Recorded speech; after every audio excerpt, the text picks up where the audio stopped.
Fondamentalement, l'argent, c'est un outil pour échanger de la valeur. Alors, en partant de cette définition, il faudrait arrêter de travailler pour l'argent, mais il faudrait travailler pour apporter de la valeur, et ensuite convertir cette valeur en argent réel serait extrêmement facile si vous avez réellement des compétences à valoriser dans le processus de transition de valeur en argent. C'est un peu ce que dit Yuval Noah Harari dans son livre Sapiens. Il dit que, au départ, l'argent, c'est né de la confiance entre plusieurs personnes. L'argent, ça symbolise la confiance qui existe entre tous les humains dans la société. Partant de ce constat, voici mon plan en 4 étapes pour gagner sa vie en tant que créateur de contenu ou artiste. C'est parti! La première étape, ça va être de trouver une cible très précise et restreinte. Essayez de vous demander qu'est-ce que les gens autour de vous vous demandent à vous en particulier et ne demanderaient pas à quelqu'un d'autre.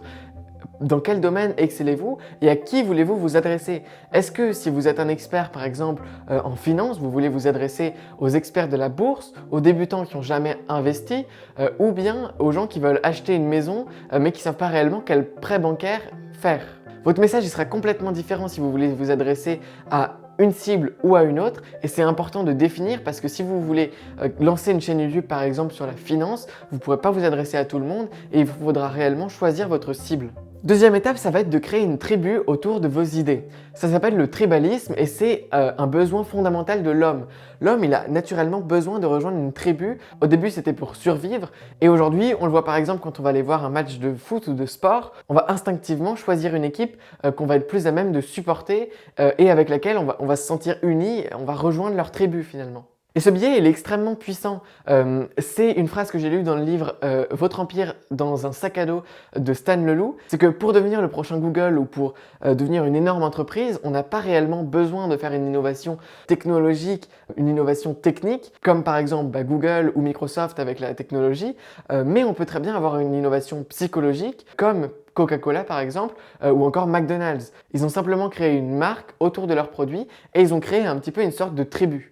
Je vais maintenant vous détailler les 4 stades d'une tribu. La première, c'est quand la tribu sert une fonction. Par exemple, moi, mes vidéos, à la base, elles sont là pour répondre à un problème. Par exemple, une de mes dernières vidéos, c'est comment est-ce qu'on peut apprendre plus efficacement ses cours ou comment est-ce qu'on peut lire plus rapidement un livre. La deuxième étape, ça va être que la tribu, elle développe sa propre culture. Par exemple, moi, avec mes concepts de second cerveau, de sérendipité, d'atomicité des idées, c'est des concepts que je développe dans plusieurs de mes vidéos et pour suivre certaines de mes vidéos, il faut effectivement avoir vu certaines des anciennes pour comprendre les termes que j'avance dans mes vidéos. La troisième étape, c'est que la tribu, elle devient une fonction en soi. Elle peut oublier la fonction qu'elle avait initialement, répondre à un problème, puisqu'il y a une communauté extrêmement forte autour d'elle qui croit en les idées qu'elles avancent et en l'idéologie qu'elles voudraient dans un monde parfait.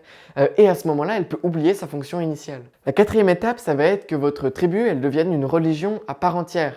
Une religion, en réalité, c'est une tribu qui s'organise autour de valeurs sacrées qu'on ne peut pas transgresser, que les membres de la communauté ne peuvent pas remettre en cause. Par exemple, avec l'État français, on pourrait parler de la citoyenneté ou de la souveraineté territoriale. Moi, par exemple, à terme, mon objectif, ce serait qu'on ne puisse plus voir la création autrement que par le biais d'un second cerveau et que, par exemple, les concepts de base comme l'atomicité des pensées ne puissent plus être remis en cause et qu'on sente réellement un sens de fédération autour de ces valeurs. Si vous n'avez aucune idée de quoi je parle, n'hésitez pas à consulter ma playlist sur comment construire un second cerveau. Alors d'accord, maintenant j'ai ma tribu, c'est génial, mais comment est-ce que je fais pour vivre de ma tribu et pour gagner de l'argent à partir de ça? Eh bien c'est exactement ce que je vais vous expliquer dans la seconde partie de cette vidéo. Il y a un article qui s'appelle 1000 True Fans, autrement dit 1000 vrais fans, qui stipule que pour vivre, un artiste ou un créateur de contenu n'a besoin que de 1000 vrais fans. Quand on parle de vrais fans, on ne parle pas des gens qui vous suivent sur votre compte YouTube. Par exemple, quelqu'un qui pourrait avoir 1 million d'abonnés pourrait en réalité avoir seulement 10 000 vrais fans, des gens qui vont aller regarder chacune de vos vidéos et qui seraient prêts à se déplacer 600 km en voiture pour aller vous voir, par exemple dans un concert ou bien si vous donnez une conférence, si vous êtes simplement créateur de contenu.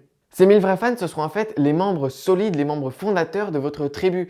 Ce sera les gens qui croiront profondément aux idées que vous avancez et qui seront prêts à vous suivre quoi que vous fassiez dans le futur. Ensuite, une fois que vous avez votre tribu de 1000 vrais fans, il ne vous reste plus qu'à proposer un produit payant, que ce soit une formation, un livre, des habits, des bijoux, des accessoires ou quoi que ce soit. Vous pourrez toujours trouver un produit dérivé à vendre à partir de vos idées. Alors là, vous vous dites peut-être, oui, mais je vois exactement comment ça marche avec les créateurs de contenu qui sont par défaut sur Internet, mais pas vraiment comment ça marche avec les artistes, les peintres par exemple, les musiciens. Et c'est vrai que c'est plus compliqué, parce que dans votre ville, où il y aura peut-être 10 000 habitants, on peut estimer en étant assez prudent qu'il y aura à peine 100 personnes qui seront passionnées de peinture, et donc qui seront prêts peut-être à devenir vos vrais fans. Et avec 100 vrais fans, vous pouvez vous en douter, ça va être un petit peu plus compliqué de vivre. C'est pourquoi il vous faut absolument exposer votre travail sur Internet pour toucher les 7 milliards d'individus qui sont sur la planète Terre. Ça, c'est la première piste à essayer. Mais en parallèle, vous pouvez aussi faire une deuxième chose. Essayez de penser à tous les artistes que vous connaissez ou bien que vous avez étudiés en cours de français. Qu'est-ce qui fait qu'on parle d'eux et pas des autres? Eh bien en fait, ce sont souvent les chefs de file qu'on va étudier ou bien les gens qui vont venir défendre une idéologie, qui vont venir proposer une utopie de leur futur, qui vont venir créer un nouveau type de technique, etc. Ça va être des gens qui auront une tribu autour d'eux, de 100 vrais fans, de 100 fidèles par exemple. Bon, certainement un petit peu plus parfois, mais restons modestes. Ce sont ces gens-là qui leur permettent de vivre, mais à côté de ça, ils vont créer leur utopie et leurs idées fondamentales à la base de leur tribu. Ils vont dédier leur vie à leur projet. Et ça va leur permettre, un, de vivre de leur art et deux, de rentrer dans la mémoire de plein de gens. Ce que je veux dire par là, c'est qu'il faut que vous essayiez soit de vous spécialiser dans une nouvelle technique, soit d'avoir un message construit qui va venir s'engager pour une cause qui est quelque peu populaire ou du moins qui vous tient à cœur. Si aujourd'hui vous vous engagez avec votre art pour par exemple l'écologie ou le féminisme, ce sera évidemment beaucoup plus simple de casser les barrières à l'entrée pour les gens qui n'ont pas grand intérêt à l'art pour que vous puissiez sensibiliser de nouvelles personnes à votre cause et rallier des gens à votre mouvement. Et en plus de casser les barrières à l'entrée, ça leur donnera une raison supplémentaire de vous suivre. C'est pas simplement parce qu'ils aiment votre art, mais c'est parce qu'ils savent que là-dedans, il y a un message auquel ils tiennent eux aussi à cœur et que grâce au tribalisme, ils vont avoir envie de suivre et de financer. Ou bien, si vous développez une nouvelle technique, vous aurez certainement des adeptes à qui vous pourrez vendre des formations ou bien des séances de coaching ou de retraite dans les fins fonds des bois. Voilà, c'est fini pour la méthode. J'espère que vous avez pris des notes sur ce contenu dans votre second cerveau et que vous allez dès maintenant commencer à écrire quel va être votre jargon, quelles vont être votre fonction de base de votre tribu et comment vous allez faire pour fédérer et récompenser les membres de votre tribu. Et dans un second temps, vous pourrez aussi vous demander quels sont les produits que je vais vendre. Et pour être sûr d'être autonome intellectuellement et d'avoir bien précisément la fonction que votre tribu va remplir, eh bien vous pouvez commencer par écrire votre manifeste et le publier. Voilà, c'est tout pour cette vidéo. N'hésitez pas à vous abonner pour ne pas manquer les prochaines vidéos où je parlerai d'entrepreneuriat et de comment on peut gagner sa vie en tant qu'artiste ou créateur de contenu. Quant à moi, je vous dis bonne journée.